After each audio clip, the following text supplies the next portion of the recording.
My younger brother Oliver caught me in the middle of a private moment, but I have to admit, I didn't really mind. In fact, I don't think he did either. It all started on a calm Tuesday evening when the house felt quieter than usual. Mom and Dad had gone out for the night, leaving only me and Oliver. He had always been the energetic one, always finding creative ways to annoy me when we were kids. But now things had settled into a more balanced routine. We didn't get on each other's nerves as much, and the house felt peaceful. I had come home from college for fall break, the first time back in months. As soon as I stepped through the door, a wave of memories hit me. My old room was still mostly the same, though the posters on the walls had faded and the desk was piled with things my parents had stored over the years. It was like stepping into the past. I had missed this feeling. Being at home, surrounded by familiar sights and sounds. Oliver had changed, though. I noticed it the moment he walked into the kitchen to greet me. He wasn't the skinny, awkward kid I remembered from just a few years ago. He had grown taller, more confident. He didn't even look like the same person anymore. It felt like seeing a stranger, but one who was oddly familiar. "What?" he asked, catching me staring at him. "Nothing," I replied quickly, shaking my head. "You just look different." He grinned, scratching the back of his neck. "It's called growing up, Jennifer. You should try it sometime." I rolled my eyes but couldn't stop myself from smiling. He had a way of making everything seem lighthearted, like nothing was too serious. But now there was something else about him. A certain presence I couldn't quite place. That night, after dinner and hours of catching up, I finally headed to my room. It had been a long day, traveling, unpacking, and dealing with the flood of emotions from returning home after so much time. All I wanted was a shower and a good night's sleep. My old bed creaked as I lay down, the mattress sagging in all the familiar spots. The house was quiet, except for the occasional sound of Oliver moving around in his room down the hall. I closed my eyes, letting the comfort of being home wash over me. But sleep didn't come. Instead, my mind began to wander. It had been a while since I'd had any kind of intimacy. College life had been hectic, filled with more work than socializing. I hadn't connected with anyone in months, and as I lay there in the dark, that reality began to weigh heavily on me. I shifted under the covers, restless, my thoughts spiraling into places I hadn't intended. And then, without warning, my mind settled on Oliver. I felt my breath catch as the memory of him standing in the kitchen earlier that night flashed in my mind. The way his shirt hugged his chest, his confident smile, the warmth of his hug. I had brushed it off at the time, but now in the quiet of my room, those thoughts came rushing back, sharper and more vivid. What was wrong with me? This was Oliver, my little brother. I shouldn't be thinking about him like this. But the more I tried to push those thoughts away, the stronger they became. My heart raced as I remembered the way he looked at me when I teased him, his eyes glinting with mischief. I imagined his voice low and teasing, whispering my name. It wasn't just his appearance that had changed. There was something about his presence now, something that made it impossible to ignore him. My body flushed with heat as my thoughts spiraled further. Hesitantly, I slid my hand under the blanket, at first unsure, but soon surrendering to the moment. I closed my eyes, allowing the fantasy to take over, and for the first time in what felt like forever, I felt alive. But it didn't take long for it to happen. I was completely lost in my own world when suddenly, the door to my room swung open. "Jennifer!" Oliver's voice sliced through the silence, and I froze. My heart stopped. He stood in the doorway, his hand still on the doorknob, eyes wide as they took in the scene. My face burned with embarrassment as I realized how exposed I was. My hands still under the blanket, breathing heavy. I scrambled to sit up, pulling the blanket around me as if that would erase what he had just seen. "What the hell, Oliver?" I shouted, louder than I intended. "Ever heard of knocking?"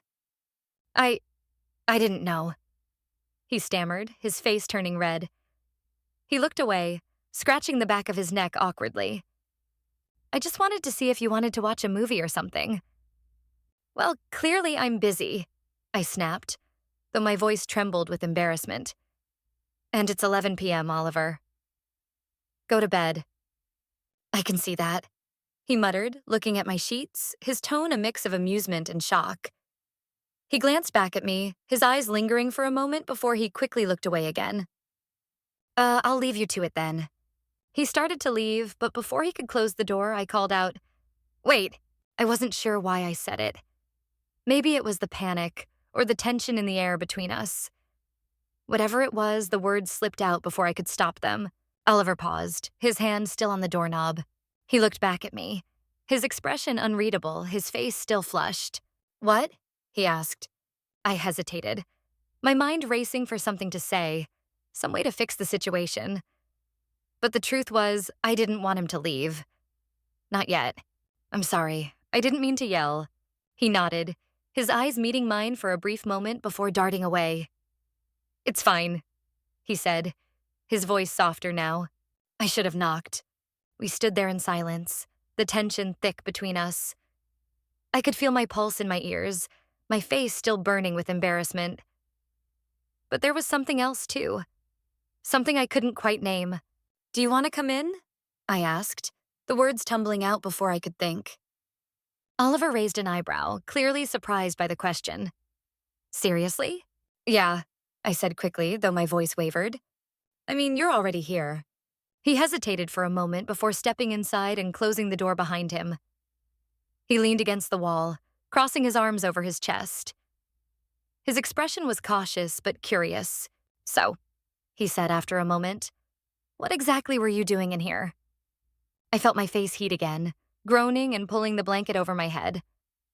"Oh my God, can we not talk about it?" Oliver chuckled, the sound warm and low. For some reason, it made my chest tighten. "Relax, Jennifer. I'm just messing with you."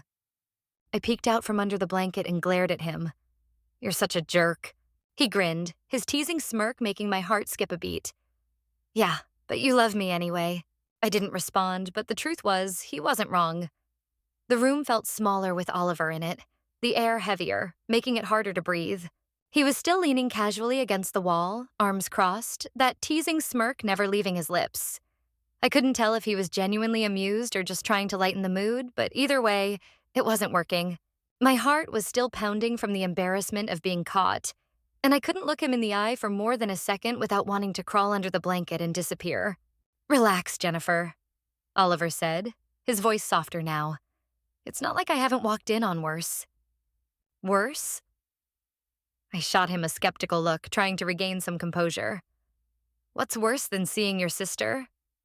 He shrugged, his smirk widening. "Oh, I don't know. I once walked in on Dad trimming his nose hair, shirtless. Scarring, really. I couldn't help but laugh. It wasn't a big laugh, just a surprised chuckle. But it was enough to break some of the tension." Oliver grinned, clearly pleased with himself. And for a brief moment, everything seemed normal again, like we were just two siblings hanging out, without any tension or awkwardness. But that feeling didn't last. The silence that followed became heavy, and I could feel his gaze on me, watching me too closely. It made my skin tingle, as if he could see right through me, beyond the embarrassment, into the thoughts I was desperately trying to avoid. I wrapped the blanket tighter around myself, as if it could protect me from whatever was happening between us. Then Oliver spoke, his tone casual, though intentional. "Who were you thinking about?" My head jerked up and I stared at him, my face flushing. "No one," I stammered. "What kind of question is that?" He shrugged again, his expression annoyingly calm. "I'm just saying, you seemed pretty into it. Must have been someone special." It was as if he knew. "Oliver." I threw a pillow at him, which he caught easily, laughing. "Can you stop?" "Fine, fine," he said, raising his hands in mock surrender, still chuckling. But then his laughter faded, and his face turned more serious. "I'm just messing with you, Jennifer. You don't have to freak out." I sighed, running a hand through my hair. "Yeah, well, maybe don't barge into my room unannounced next time." "Noted," he replied, and for a moment neither of us said anything. The silence stretched on, and I found myself just staring at him, noticing how the soft light from my bedside lamp highlighted the curve of his jaw and the way his hair fell slightly into his eyes. He'd always been a good-looking kid, but now he looked different. Older, more confident. It was disorienting, like I was seeing him for the first time. "Why are you looking at me like that?" Oliver's voice interrupted my thoughts, and I realized too late that I had been staring. I wasn't, I began, but he raised an eyebrow, cutting me off. Yeah, you were. I groaned, pulling the blanket over my head again. Just go away, Oliver. No, not until you tell me what's going on. There's nothing going on, I shouted, my voice muffled by the blanket. But even as I said it, I knew it wasn't true. Something was going on. Something I couldn't explain. Something I wasn't ready to understand.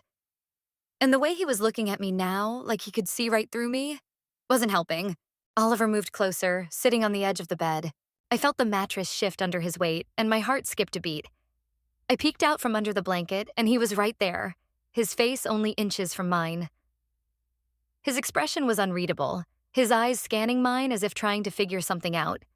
You're acting weird, he said softly. What's wrong? Nothing, I muttered, but my voice lacked any real conviction. Jennifer, he said, his tone gentle but firm. Come on, talk to me. I hesitated, my chest tightening. I didn't know how to explain what I was feeling, how to put it into words without sounding crazy. How was I supposed to tell him I couldn't stop thinking about him? That he'd been in my thoughts all night? Even now, with him sitting so close, he was all I could think about. It's just... I trailed off, swallowing hard. It's been a weird night. Oliver tilted his head, studying me. Weird how? I couldn't answer. The words stuck in my throat. Instead, I looked away, focusing on the blanket in my lap, hoping he would drop it. But he didn't. He stayed right there, waiting, his presence impossible to ignore. Jennifer, he said again, his voice softer this time. You can tell me. There was something in his tone that broke down the wall I had been trying to build. It wasn't teasing or judgmental. It was genuine, filled with concern, like he actually cared. And that made it harder to keep everything inside. I don't know what's wrong with me, I whispered, barely able to speak. It's like I'm thinking things I shouldn't be thinking about. You. The words hung in the air between us, and I felt my stomach twist. I couldn't believe I had said it out loud. I braced myself for his reaction, for him to pull away, laugh it off, or get angry. But he didn't do any of those things. He stayed right where he was, his expression unreadable. What kind of things? He asked, his voice quiet. It was like he wasn't surprised by what I'd told him. I hesitated, my throat tightening. Things I shouldn't be thinking, I repeated, my eyes fixed on the blanket. I don't know why. It just happened. Oliver stayed silent for a long moment, and with each passing second, I felt my chest tighten. But then, to my surprise, he reached out, his hand resting lightly on my arm.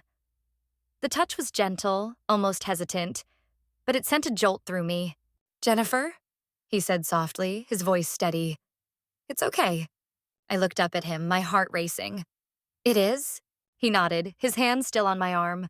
The words hung in the air, heavy with meaning. Yeah, it's okay, he said, his voice calm. But the weight of what he said made my chest tighten. I wasn't sure if I had heard him right, if he really meant it, or if he was just trying to ease the tension between us. But the way he looked at me, so steady, so sure, made me think he wasn't just saying it to make me feel better. For a long moment, neither of us spoke. The silence was thick, but not uncomfortable, like we were both waiting for the other to make the next move, to say something that would break the tension or move things forward. Oliver, I started, my voice trembling. I don't know what's wrong with me. He tilted his head slightly, his gaze never leaving mine. Why do you think something's wrong with you? Because this isn't normal, I said, the words tumbling out before I could stop them. You're my little brother. You're my family. I shouldn't... He interrupted, his voice firm but gentle. His hand moved from my arm to my shoulder, giving it a light squeeze. Don't make it sound like you're broken or something. You're not. I blinked, caught off guard by his words. No, he said, cutting me off again. Jennifer, you're not some kind of freak. You're just feeling something, and that's okay. Is it? I whispered, barely able to speak. Because it doesn't feel okay. It feels wrong. Does it? He asked, his eyes narrowing slightly. Because from where I'm sitting, it looks like you're beating yourself up over something you can't control. And honestly, I don't think you should. I stared at him, my heart racing. The way he was looking at me, the way he spoke, it was like he wasn't just trying to comfort me. There was something more there, something deeper I couldn't quite place. I didn't know what it was, but it made my chest ache in a way I couldn't explain. "Why aren't you freaking out about this?" I asked, my voice trembling. "You should be freaking out." He gave a small shrug, his lips curling into a faint smile. "Maybe," he said. "Maybe I'm just better at keeping my cool than you are." "Oliver," I began, but he cut me off again. "Do you trust me?" The question caught me off guard. "Of course I trust you." "Then trust me when I say this doesn't have to be a big deal," he said softly. "It's just us. No one else has to know. No one else has to understand. It's just you and me." His words sent a shiver down my spine, and I felt my chest tighten. He spoke with such calm certainty, making it seem so simple. But I knew it wasn't. It was complicated, chaotic, and terrifying. Yet the way he looked at me, the way his hand rested on my shoulder, made it feel like it didn't have to be. "Oliver," I said, my voice barely audible. "What are you saying?" "I'm saying I don't care whether it's normal or not," he replied, his tone steady. "I care about you. And if this is something you're feeling, then maybe I feel it too." My breath caught, and I stared at him, my mind racing. Did he really mean that? Was he truly saying what I thought he was? I didn't know how to respond, didn't know what to do. All I could feel was my heart thumping so loudly it drowned out everything else. Before I could stop myself, I reached out, my hand brushing against his. He didn't pull away. Instead, his fingers curled around mine, warm and steady. That simple touch sent a wave of relief, and something deeper, through me. Something I couldn't put a name to. "I don't know what to do," I admitted, my voice trembling. "I don't even know what this is." "Me neither," he said softly. "But maybe we don't need to know right now. Maybe we just figure it out together." His words hit me hard and my chest ached. I didn't understand why I was so emotional, why his words affected me so deeply, but they did. I nodded slowly, squeezing his hand. For a moment, neither of us moved. We just sat there, hands clasped, the silence between us filled with a wordless understanding. It felt as though the world had faded away, leaving just the two of us, suspended in this moment that seemed both impossible and inevitable. Then, before I could second-guess myself, I leaned in. The kiss was soft, tentative, like we were both testing the waters. His lips were warm, and I could feel the slight tremor in his hand as he held mine. It wasn't perfect. There was a certain awkwardness to it, a nervousness born from the uncertainty of what we were doing. But it was real. It was us. When we pulled away, his eyes met mine, and I saw the same mix of emotions I was feeling. Fear, hope, and something that felt a lot like relief. Neither of us spoke, but we didn't need to. In that instant, everything that had been left unsaid was written in the way we looked at each other. Oliver gave me a small smile, his hand still holding mine. "See? Not so scary." I let out a soft, shaky laugh. "Speak for yourself." He grinned, and for the first time that night, I felt like maybe, just maybe, everything would be okay. The room felt electric after the kiss, like the air between us had shifted in a way that couldn't be undone. My heart was still racing, my mind struggling to catch up with what had just happened. Oliver was quiet, his gaze steady as he watched me. For the first time in a long time, I couldn't read him. He wasn't teasing or brushing it off. He was just there, present in a way that made my chest ache. "Did that feel wrong to you?" he asked quietly, breaking the silence. I shook my head, my voice catching in my throat. "No," I whispered. "It didn't." "Good," he said, a small smile pulling at the corners of his lips. "Because it didn't feel wrong to me either." I exhaled shakily, the weight of his words settling over me. I'd spent so much time convincing myself that these feelings were unnatural, something to be ashamed of. But hearing him say that, Hearing him validate what I was feeling made it all seem less frightening. What happens now? I asked, my voice barely audible. Oliver shrugged, his smile fading into something softer, more vulnerable. I don't know. I've never done this before, Jennifer. But I think we just take it one step at a time. Figure it out as we go. His words were simple, yet they carried so much weight. I nodded slowly, my fingers still intertwined with his. Okay. The silence between us stretched again, but this time it didn't feel heavy. It felt comforting, like we were finally on the same page, finally letting go of all the unspoken tension that had been building up for so long. For the first time, I felt like I could breathe. Do you want to talk about it? Oliver asked after a moment, his tone cautious. Talk about what? I asked, confused. About why you've been acting so weird lately, he said, a faint smile tugging at his lips. Because let's be honest, Jennifer, you've been weird. I groaned, pulling my hand away from his to cover my face. I don't know, I admitted, my voice muffled. It's just everything about you feels different now.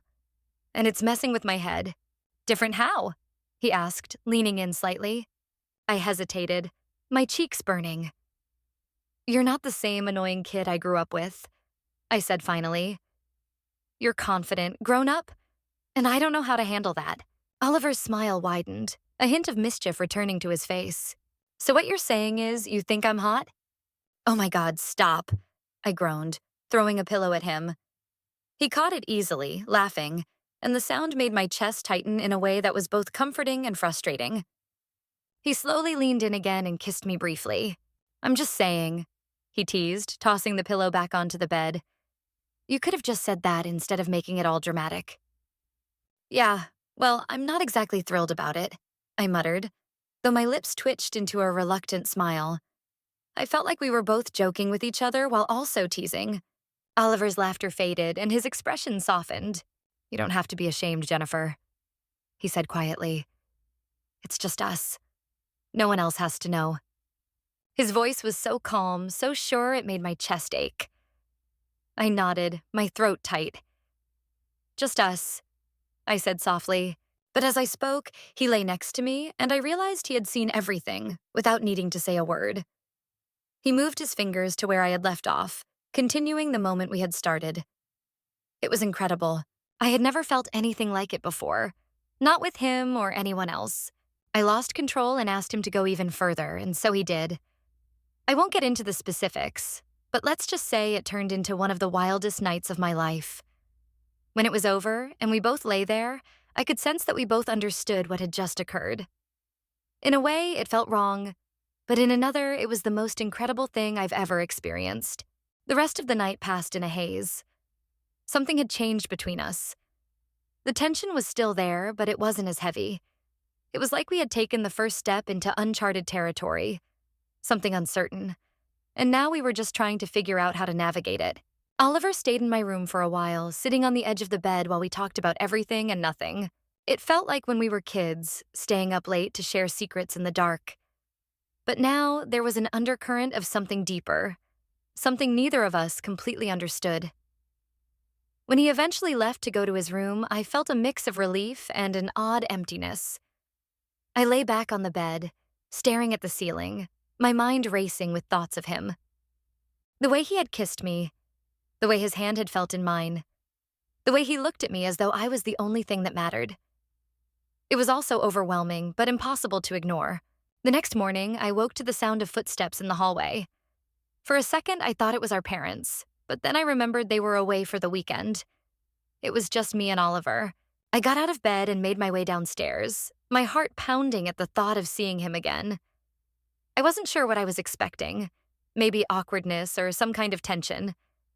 But when I entered the kitchen and saw him sitting at the table with a bowl of cereal, he looked completely normal.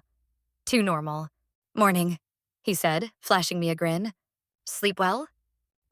Yeah, I replied, grabbing a mug and pouring myself some coffee. You slept like a baby, he remarked, his tone light. But when I sat across from him, I noticed how his eyes lingered on me just a little longer than usual, how his smile softened. It made my chest tighten again. We ate breakfast in relative silence, the occasional clink of spoons against bowls the only sound. I could feel him watching me, though, and it made focusing on anything else difficult. My mind kept replaying the events of the night before. The kiss, the way he'd said, "Just us, Jennifer. Are you okay?" he asked suddenly, breaking the silence. I looked up, my heart skipping a beat at the seriousness in his voice. "Yeah," I quickly responded, though my voice trembled. "Why wouldn't I be?" He tilted his head, studying me. "Because last night was a lot, and I just want to make sure you're not freaking out." "I'm fine," I replied, though my cheeks flushed. "Really?" He nodded, but I could tell he wasn't convinced. "If you say so."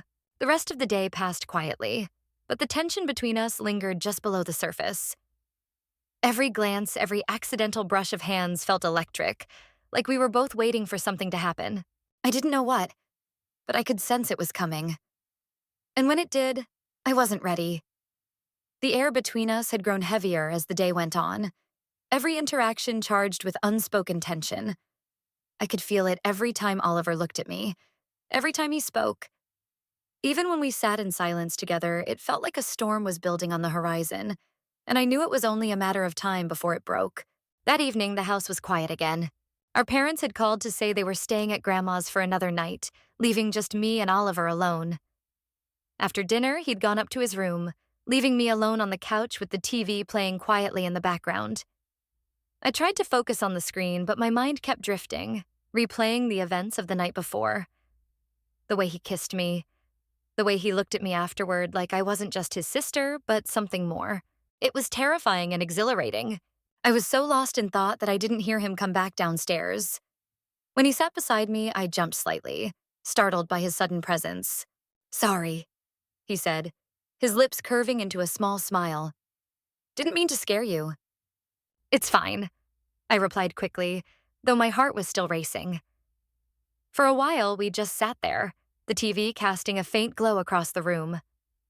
Oliver didn't say anything, and neither did I, but the tension between us was palpable. I could feel him watching me out of the corner of my eye, and it made my skin prickle. "Jennifer?" he said suddenly, his voice breaking the silence. "Can we talk?" I turned to face him, my chest tightening at the seriousness in his tone. "About what?" "About us," he said, his gaze steady. "About last night." My stomach flipped. I wasn't sure I was ready for this conversation, but I nodded anyway. "Okay." He hesitated for a moment, running a hand through his hair. "I've been thinking about it all day," he admitted. "About what happened, about what it means." I barely whispered. And he trailed off, his cheeks flushing slightly. "I think I don't want to pretend it didn't happen." His words hit me like a jolt, and I stared at him, my heart racing. "You don't?" He shook his head, his eyes locking with mine. "No, I don't. Because it didn't feel wrong, Jennifer. It felt right. The way he said it, so certain, so sure, made my chest ache." I opened my mouth to respond, but no words came. I didn't know what to say or how to express everything I was feeling. All I knew was that he was looking at me as though I was the only thing that mattered, and it made me want to cry. "I'm scared," I admitted finally, my voice trembling. "This is all so new, and I don't know what to do." "You don't have to know," he said softly. "We'll figure it out together." He reached out, brushing his hand against mine, and I felt a shiver run through me at the simple touch. I looked down at our hands, then back up at him, my throat tight. "Are you sure about this?" I asked, my voice barely above a whisper. "I've never been more sure about anything," he said, his voice steady. "I care about you, Jennifer. More than I probably should, but I'm done trying to ignore it." His words hit me like a wave, and before I could stop myself, I leaned in, closing the gap between us. The kiss was soft at first, tentative, but it quickly deepened as all the emotions I had been holding back came rushing to the surface. His hands moved to my shoulders, pulling me closer, and I felt my heart swell with something I couldn't name. When we finally pulled back, I rested my forehead against his, my breath coming in short, shaky bursts. "What do we do now?" I asked, my voice trembling. "We keep this just between us," he said softly. "We take it slow and we figure it out." I nodded, my chest tight. "Okay." For the first time in what felt like forever, I didn't feel scared. I didn't feel ashamed. All I felt was him, his warmth, his presence, his unwavering support. And it was enough. That night, as we lay side by side on the couch with the TV still playing softly in the background, I realized something. What we had might not have been normal, and it might not be something anyone else could understand. But it was ours, and that was enough for now. It was enough. I know my story might seem strange to some, but I'm happy I can share it in some way. If you have any thoughts on it, please let me know in the comments.